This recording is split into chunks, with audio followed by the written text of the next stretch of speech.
Scott County, providing safe, healthy, and livable communities.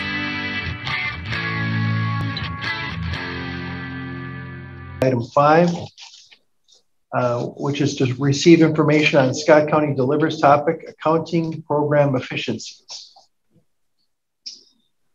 Good morning, Mr. Chairman. I am Chris Hart from the Quality Improvement Office, and we're here today to talk about a Scott County Delivers that's a little bit different than some of them that we've talked about recently. Most of this year, we brought forward big program conversations. This is a small program conversation. It looks at a department, though, that is doing something that I think you're going to be interested in hearing more about, and that is, it is responding to the challenge of higher workload demands without increasing staff. And what efficiencies have they developed, and are they continuing to develop to continue to manage the workloads without growing government? And so I think it is going to be an interesting conversation. We have some folks from our centralized accounting unit, as well as some of the folks that are positioned in departments to provide that service. And we're also going to talk a little bit about how internal services contribute to outcomes for the broader work, for safe communities, for safe kids, for safe roads, all those kinds of things. So I'm going to start with some introductions. And first, I'm going to ask Evan Cole to introduce himself. He's going to help me facilitate this conversation today. Then we'll do some introductions for the panelists, and then we'll get going. So Evan, would you introduce yourself, please? Yeah, sure. Thanks, Chris. I'm Evan Cole. I'm a management analyst with Health and Human Services. Scott? Hi, I'm Scott Gettle, and I'm the controller in the accounting department and have been here for about 13 years. Steve? Hi, I'm Steve Jones. I'm a financial analyst in the budget office of O1B. Tanya? Hi, good morning, everyone. I'm Natanya Schoenberg, and I'm the accounting supervisor for Health and Human. And Gary? Let me make sure I'm unmuted. I'm Gary Brugenthies. I'm the business manager for the Scott County Public Works Department. Great, thank you very much. Thanks to all of you for being present today. And Evan, I'm going to let you get us started. Yeah, thank you. Well, thank you guys for your efforts in preparing these materials that we're going to discuss today. It was interesting to look at, and clearly your area has gone through a lot of changes over the years, and so I'm excited to get talking about it. If we could start on slide 8, if someone could share so we can all take a look at that. This is the chart on percent of accounts payable. Evan, hang on just 1 second. Sure.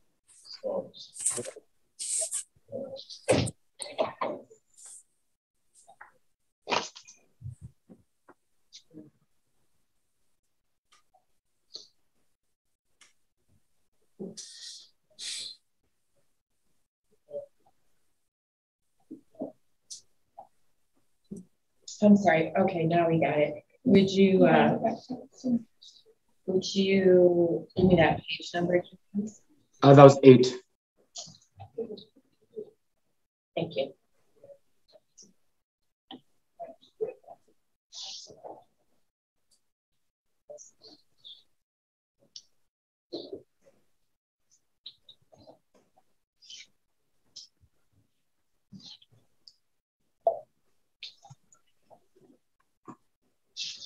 There you go.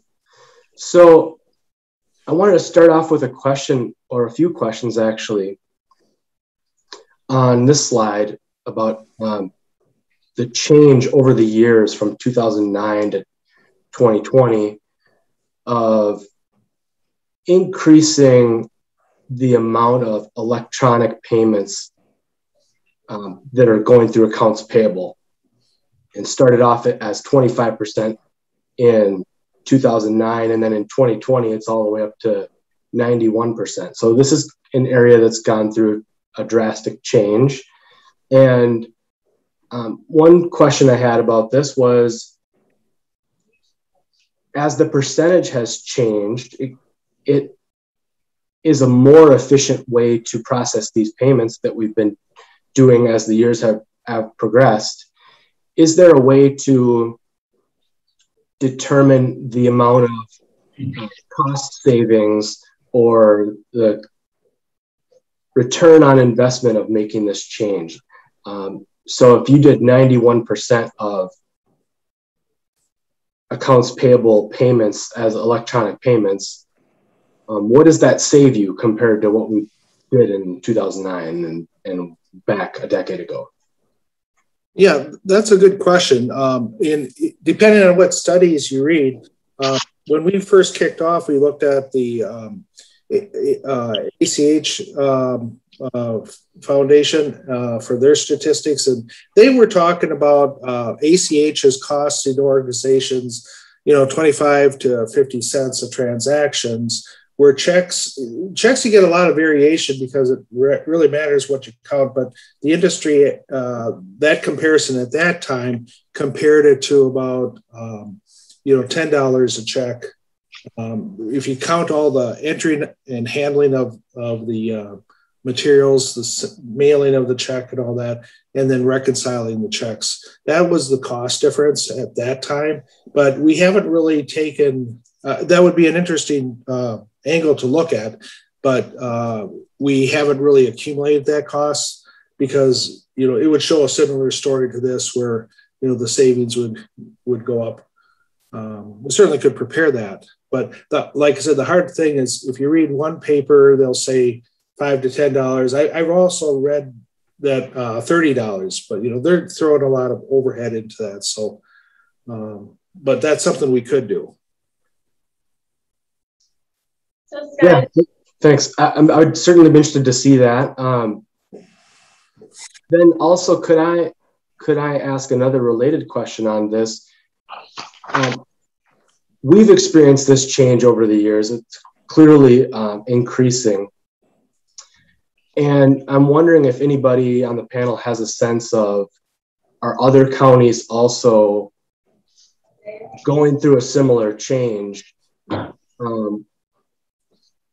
just due to vendors' willingness to work with them? And, is that kind of the trend throughout the metro and throughout the state? Or are we doing something differently that others aren't? I think you're going to see that trend is going all over because of the cost savings implied with that. Interestingly, there are counties that are actually sending letters to their vendors saying, we are only going to pay direct deposit, so you have to sign up. Now, I don't think we can quite do that, but I thought it was an interesting tactic. Carleton County, for example, did that, where I got a letter saying I have to sign up. But we have been working to sign up with that. So, in fact, that's been kind of a good way. We'll contact another county and say, hey, let's make sure all of our transactions are direct deposit both ways. And that's been successful. The part we're not having such good luck is, the state. A good example, our number one place right now is child support. And we have reached out times. All counties want them to accept direct deposits, but I think it's such a big project. They just haven't agreed to that, or, it'll take them some investment to be able to handle all counties doing that. But yeah, it's definitely a trend and it's good. And I think COVID actually helped make that a stronger push. It's easier for us to send out direct deposits than it is the checks. In fact, payroll reached out to, we are very successful in the payroll area. It's practically everybody is direct deposit. And then because of COVID and the working at home, we had reached out to employees to ask that the few that were receiving checks switched over to direct deposit.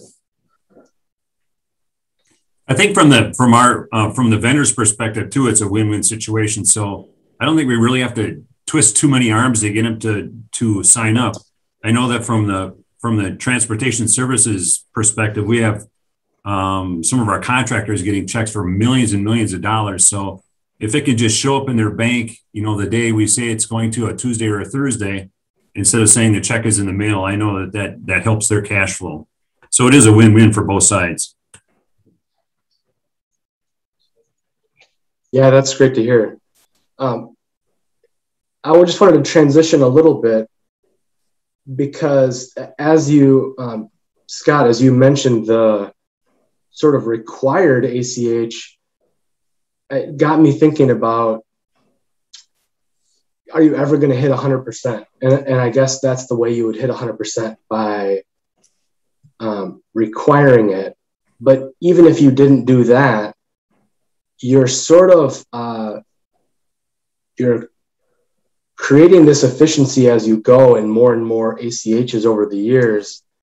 But as you near 100%, you kind of run out of space to create that efficiency. And so, once you get to 100%, there's nothing more efficient you can do. So I was wondering if I could tie two together. This slide 8, and then Chris, could you show slide 9?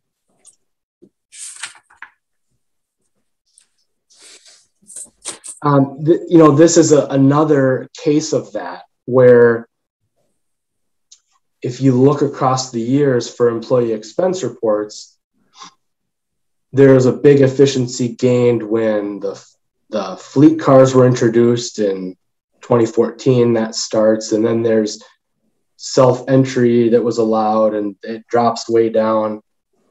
And so you're able to gain these efficiencies over the years, but are you running out of room to gain efficiencies, both on related to 8 and 9, those two slides? Are you running out of room to sort of make those improvements?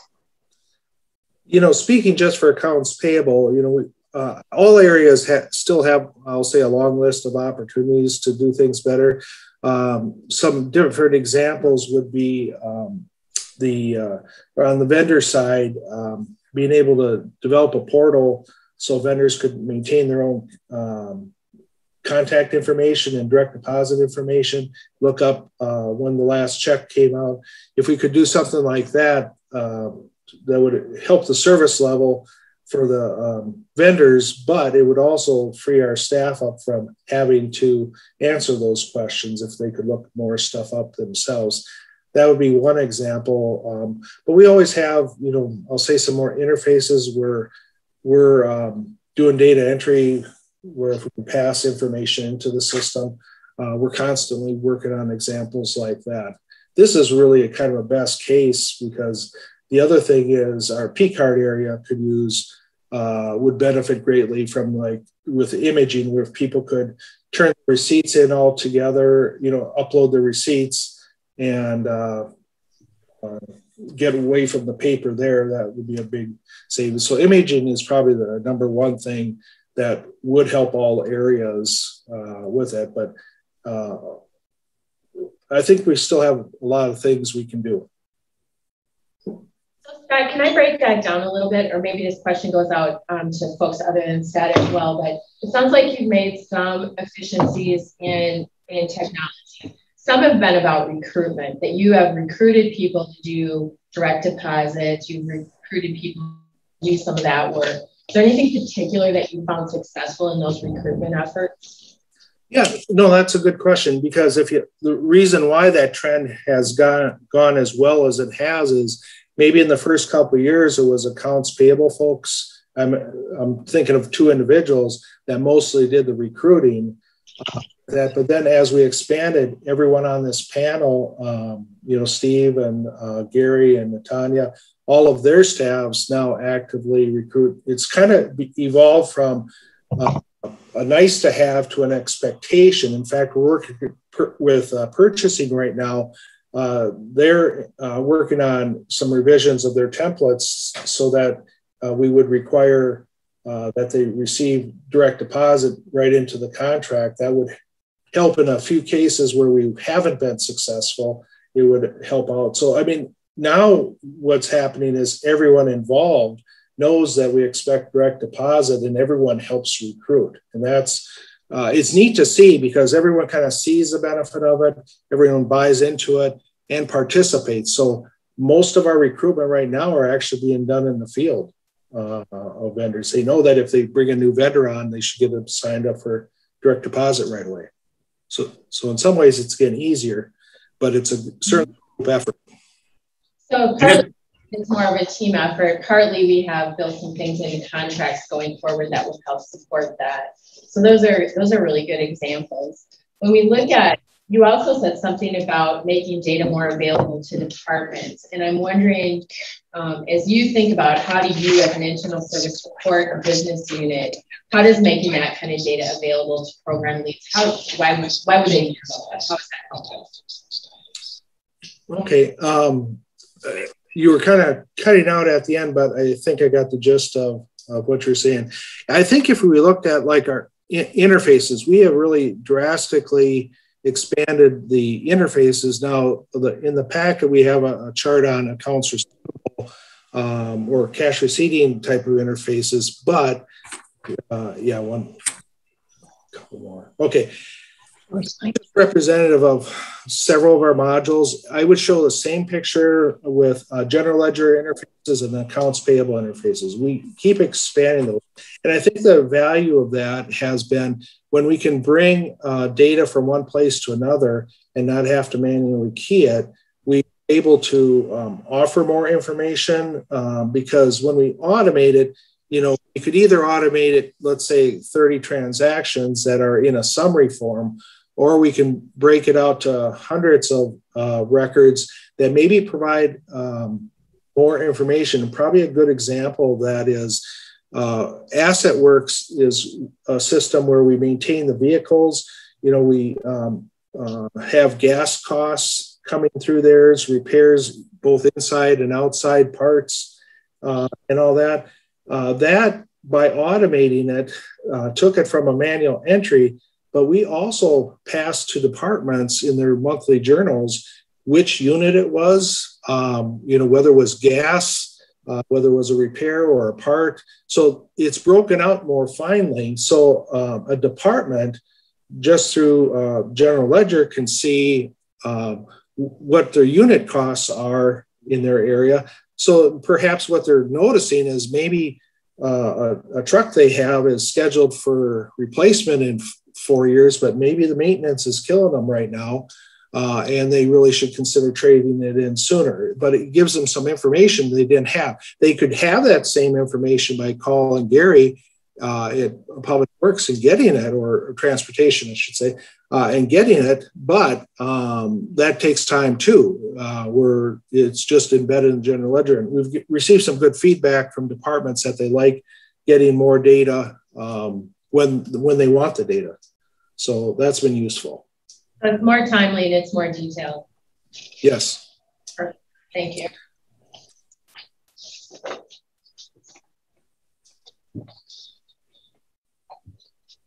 Can we look at the last slide for just a second? So this is the number of transactions versus FTEs. I wonder if, Scott, if you could talk a little bit about this. This sort of goes to the heart of our conversation today around increasing workloads without increasing staff. And I wonder if you can talk about how do you use data like this with your team to sort of generate those new ideas or those new strategies? Yeah, well, that's a great idea. This one's a brand new chart that I had never put together before. I have to give Brad Davis some credit because he challenged me on this a little bit to try to blend the data a little bit. But I like the outcome of this. What it's trying to show is, you know, the general ledger tends to be the accumulation of lots of different functions. So the summary of those kind of show you the trends of all areas. And then the number of interfaces, the more interfaces we have, the easier it is on labor.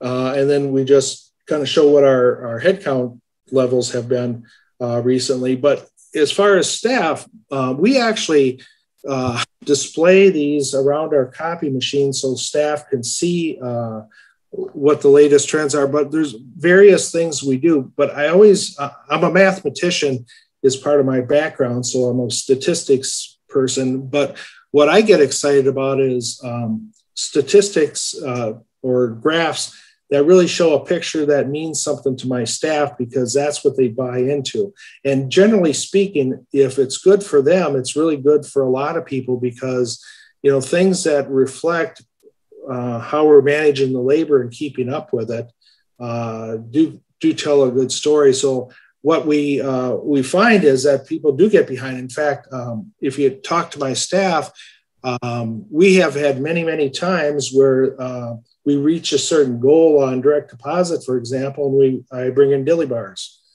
So dilly bars is a big motivator. Everyone thinks it's pay, but it's really dilly bars. Somebody else bring us some. We should have open So anyway, but we do this in lots of areas where we have the meaningful things. All of these slides, with the exception of this one and the audit one, have been we've been using these for years, and we'll talk around goals to make them better, and then work towards that. Nice, thanks. Yeah, just real quick, could I just clarify on this slide, those approximately 12 FTEs that are referenced, are they all within sort of internal county accounting, or does that include staff from the accounting type staff that might be in the sheriff's office, health and human services, transportation? Yeah, great question. Is that separate, or how does that work? You know, we had some changes over time, so I just used our accounting unit for those figures, and didn't try to decipher what to pull in throughout the accounting. I don't think there's been a lot of change in most of us have stayed pretty stable for quite a while in both centrally and decentrally for the accounting function.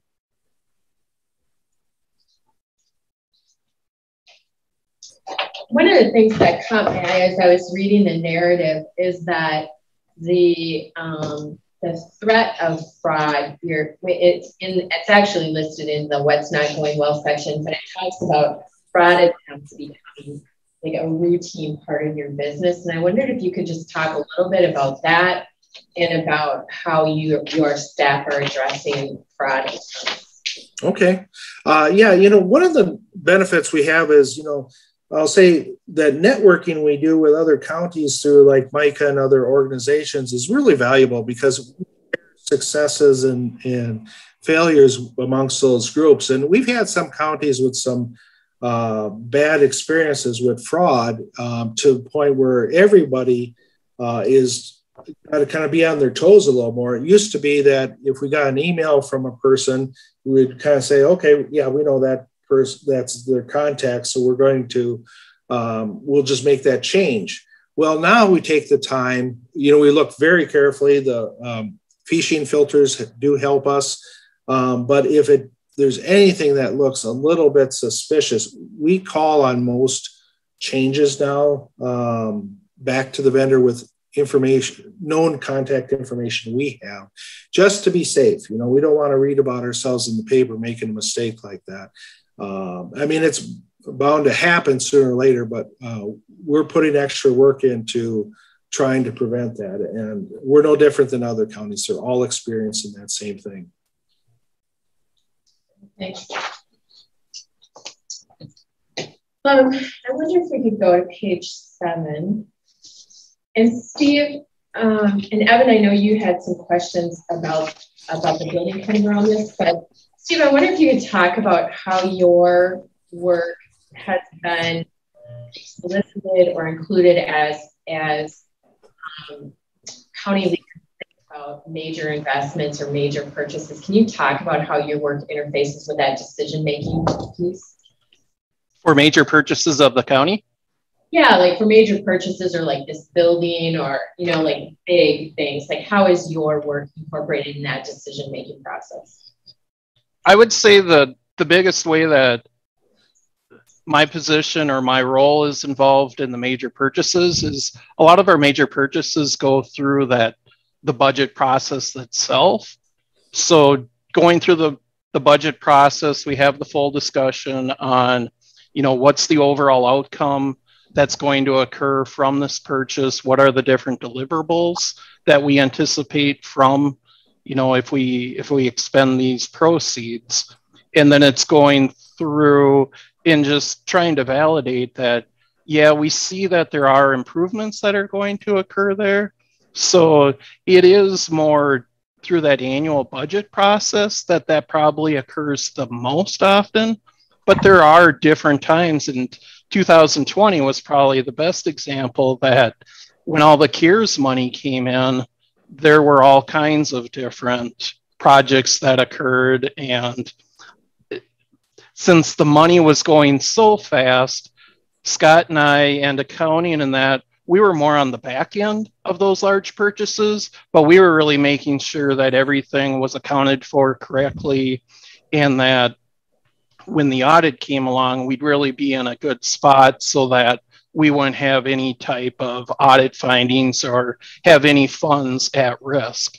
So we really do try to be more on the front end when we can, to show some type of an ROI on what kind of return you'll get on the investment you're making, but then also on the back end, making sure that we have everything accounted for correctly. So our external users know that they can trust the information that we're providing them.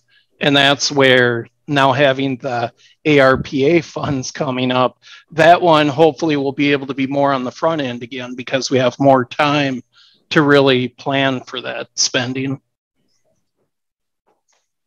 Great, thanks. Steve, can I follow up on that for a second, Chris? Just thinking about some of those long range planning functions and how the spending and planned large expenditures, like Chris mentioned, the new building. Could you mention a little bit, how does PBB fit into, or priority-based budgeting?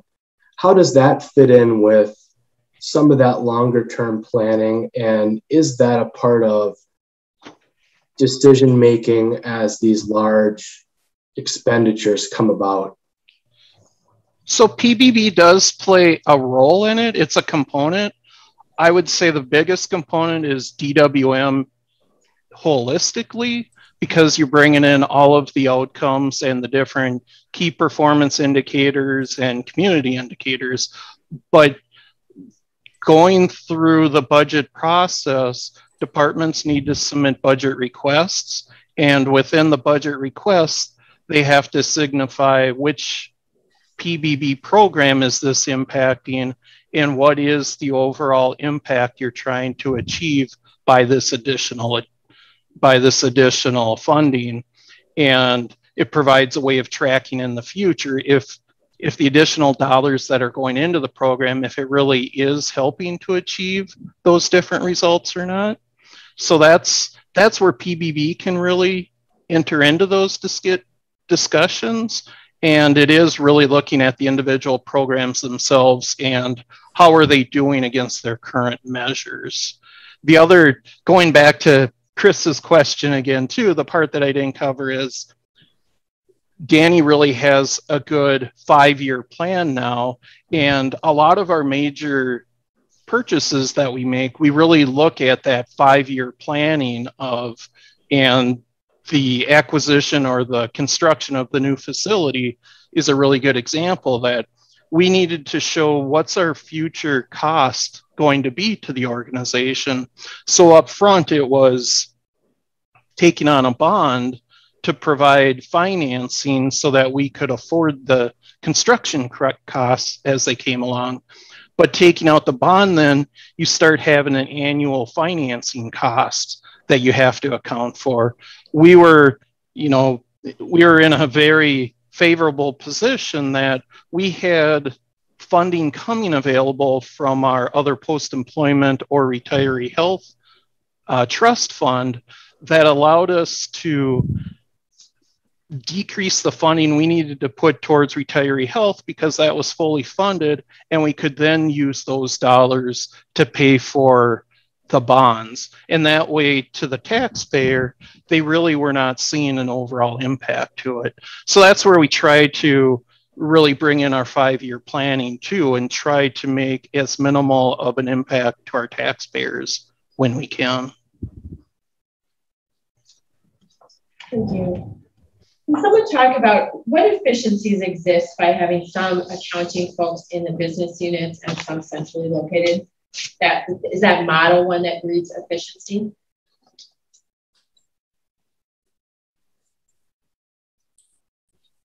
Anyone? I can probably start with that one. I think it's important that we have accounting folks embedded in the businesses. I think right now we have them in the Sheriff's Department, Transportation Services, and in Health and Human Services, 3 of our biggest departments. And I think there's a lot of advantages of being here. Stacy and I are, I don't know, we can kind of like talk the walk, and we know what, and we're more familiar with the transactions and where they should go. On the front end, we're also more familiar with the transactions when we look at operating statements, what works, what doesn't work, what's in the wrong place. I think there's a lot of benefit to being very familiar with the cash flow and the tip. So you can keep a pulse on that. There's millions and millions of dollars going through one accounting unit for, a handful of specific jobs in any given year. So there's a lot of stuff that goes through here so an intimate knowledge of the business and the roles that people play here, who we need to talk to, who is the author of various transactions. I don't know, I think it's really important. It's important to project, to help us to project to the public the right financial statements. And as Scott knows and Steve knows, cash is king. So we need to have somebody really involved out here so they know exactly what the cash flow is. Gary, if I could add too, I think the other area where it really helps having you out in highways and Cassie in the sheriff's office, Natanya and Jen out in human services, is you really stay on top of legislative changes too. So you all are very good sounding boards to give some updates to us if you're seeing any type of funding changes at times. Like last year was a good example of that with the state aid cuts. They weren't really cuts; they were just lower. They didn't have as much collected, so they don't really cut us. They just give us what they collect. I think too, to add to that, Health and Human Services is such a huge area. I mean, you have adult services, children's services, mental health, public health, and they all come with their own specific state reporting, which is very detailed and very involved. So, having a person who is like in charge of, the overall, to oversee, all the state reporting that's required of us is extremely helpful as well. And all the directors of the different divisions in Health and Human Services know they have like a go-to person, when it comes to questions, whether it be program questions, fiscal questions, because they really do interrelate. And Scott and his team, OMB, is always available for advice if we need it. I think there's more. I think there's more to it than just the debits and credits. Like you open an accounting book and this is how you do it. There's a story behind each debit. There's a story behind each credit, and we have to make sure, because of the volume of cash that flows through here, that all the debits and credits are landed in the right buckets. I know with some of our jobs, some of our projects we have, because Lisa's so good at finding money. There might be a dozen buckets of funding on any given job. Well, that just doesn't happen without a lot of knowledge, a lot of expertise in how the whole process works. Great, thanks. In the next couple of years, we're going to get a new system for costing and accounting and payroll and that sort of organization-wide system. What's your best hope? Like, what is our best, as you look right now, what's the challenge that is going to be addressed through that system that's going to give us the most benefit? That wasn't a very articulate question, but like, what's the opportunity in that? Well, I think the challenge is understanding, the option that you want to go for, understanding it well enough so you have a realistic expectation of what it can do, and understanding. I think we put a lot of material together already to help document what we need and where some of the gaps are and all that. But I think one challenge that always exists with this is, have you done enough of your homework so that what you think you got. I think when you've got a lot of those presentation sales tend to overpromise and underdeliver, and that's been the way it has been for 30 years, as long as software has been more purchase software has been available. That's been the case. So I think that's a big part of the challenge, is understanding and really having a good awareness of your requirements. With a business, I think people would be surprised just how much the business constantly changes. We've got new grant requirements that can pop up that we've never seen before. It's always hard to anticipate. So we're constantly revising things. The accounting structures through GASB, which is an governmental accounting standards board.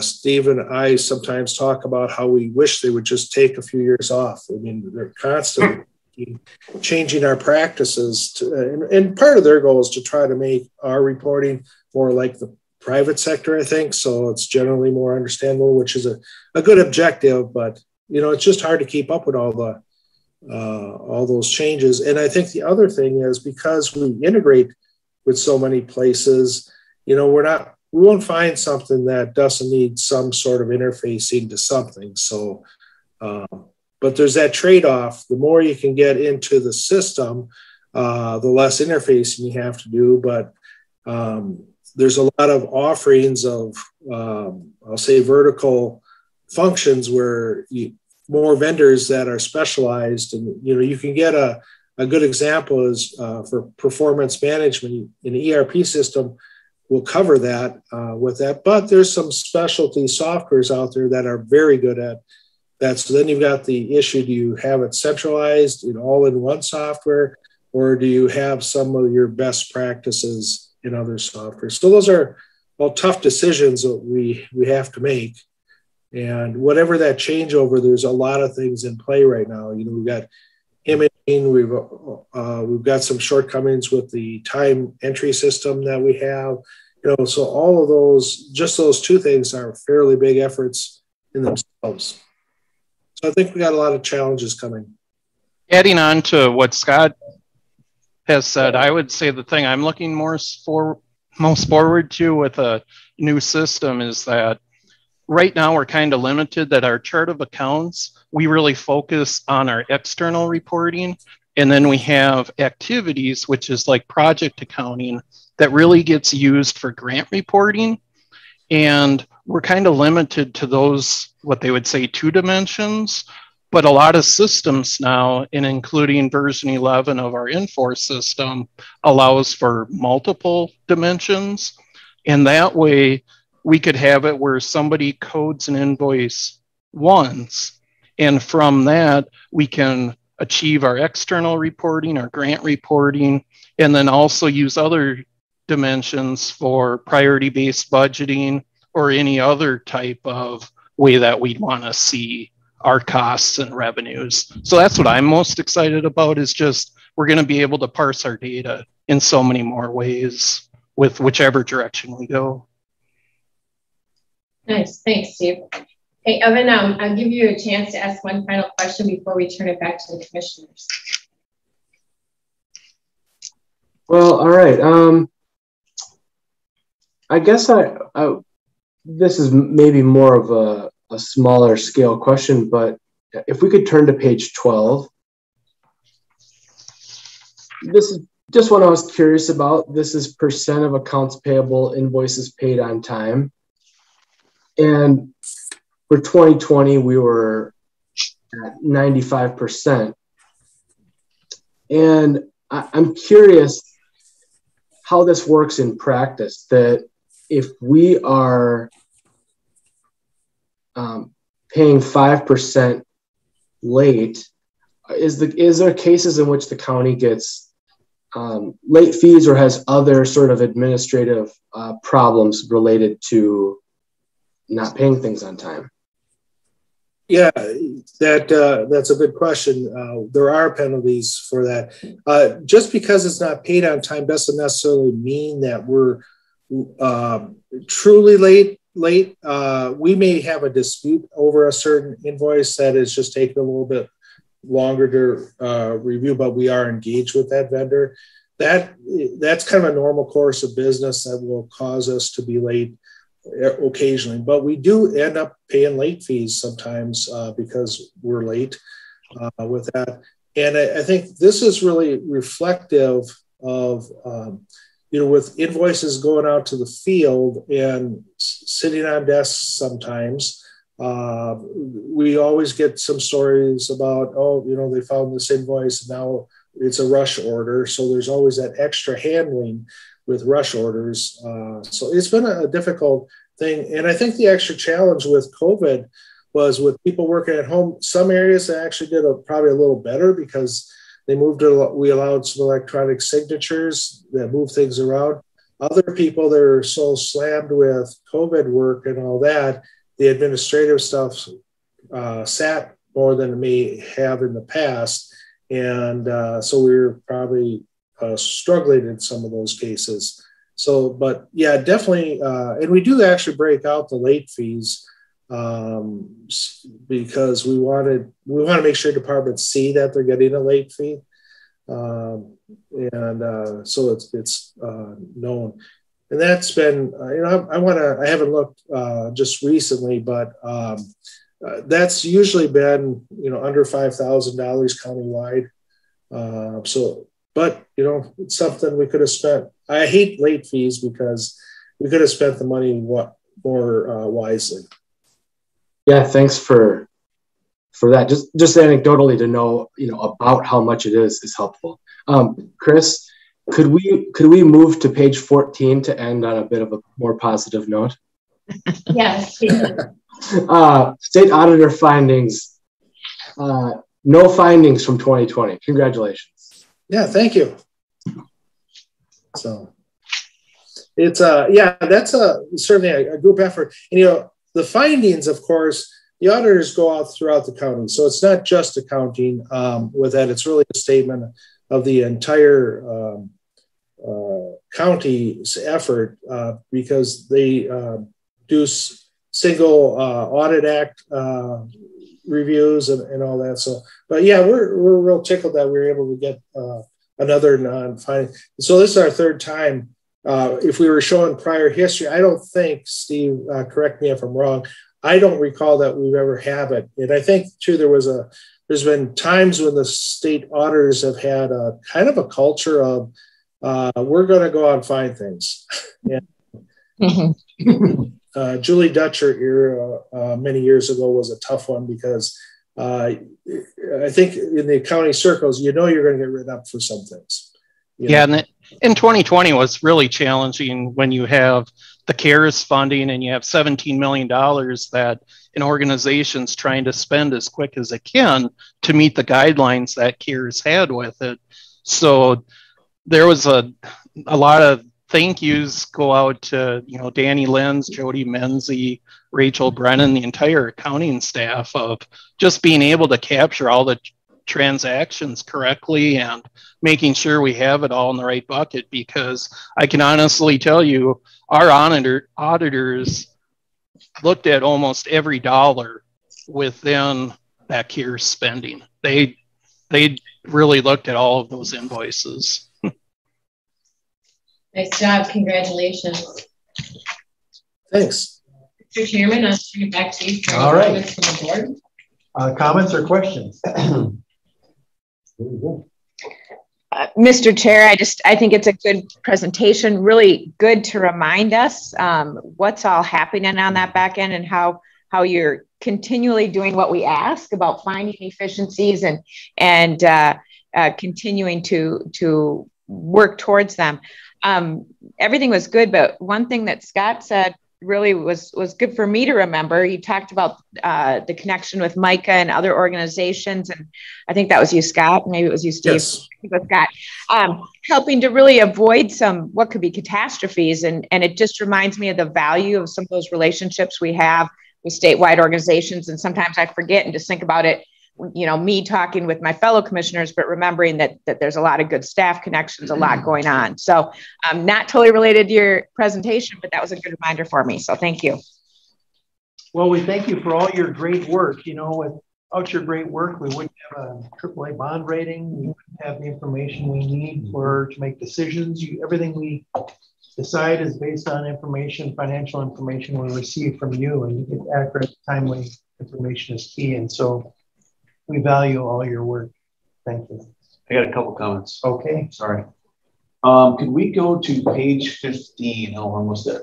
I was just curious. I think there was a comment made that's kind of a report that seeing things in pictures. How do your folks or folks in general interpret that? How do you think they interpret that graph? I'm just kind of curious. Well, I think if you talk to staff, I think we're no different than other departments, but we're lean. We have a heavy workload. I think COVID was a tough year because of it actually generated extra work because to help people stay at home, we were scanning things, printing things more than we used to. So I think staff would kind of come back and go, it's tough to keep up with all the stuff. That's what I've heard from staff, and they really appreciate the fact that every bit of automation we can do, they appreciate, because we usually don't have big wins where all of a sudden now we've freed up half a person. It's usually okay, that saved a couple weeks a year. It's those little things that add up, and we do a lot of different things to try to make a difference. So I think each one of those things that we do, staff really does appreciate, and we hear back. And I think the other factor is so many of those ideas are actually their ideas. We may help get them implemented, but the actual idea a lot of times comes from staff. So the question is sort of rooted in, we live in a transactional world, right? Where everything's got a transaction, where it was one keystroke, now it's 3 or 4, whatever. But there's also, it feels like there comes a critical mass where you have exponential more transactions, which create more work, until you get to a point to where the automation sort of catches up, where yes, we have higher transactions, but less downstream work because of it. Are we still the heavy? Well, yeah, I think I would probably cite, both for accounting and employee relations, we don't have imaging tools. And it's one thing to store the image, but we also need the workflow, because that's where the productivity comes. So that's an investment we've been needing for a long time. But the power of that is, it sounds like it's something, good for ER and accounting. But really, as the peers on the panel will tell you out in the field, that's a big deal to them too, because we sometimes have situations where we're proud making 3 copies of one invoice and it'll all be in the same place. I think the amount of productivity county-wide that would be saved would be pretty significant. And I think that would really help manage that volume better too, because it'll cut down on our data entry with that. A good example is that statistic we talked about with late payments. If we had invoices come in centrally, imaged with workflow, instantly, you would notice that improve right away. So it's that powerful. Oh, I hear you. Automation is a big deal. My last question would be, regarding fraud. It was mentioned that, fraud is bound to happen sooner or later. How do we move from that to hey, not in my house? Fraud is a big deal. Like big deal. Well, I think we're constantly evolving. We just did an upgrade, usually for financial systems. about once a year, we have some sort of upgrade. We just this weekend upgraded our operating system, but as part of that upgrade, we also included multi-factor authentication, the MFA feature that you're probably sick of putting codes in, but we have that in place with prior to that. But now you're getting, if you sign on and do your timesheet, you would get asked for the 6-digit code, just like Outlook and the rest of it. So I think the power of that is now we've got a little bit of extra security protection in that area too now with that, but we're going to have to keep finding those things.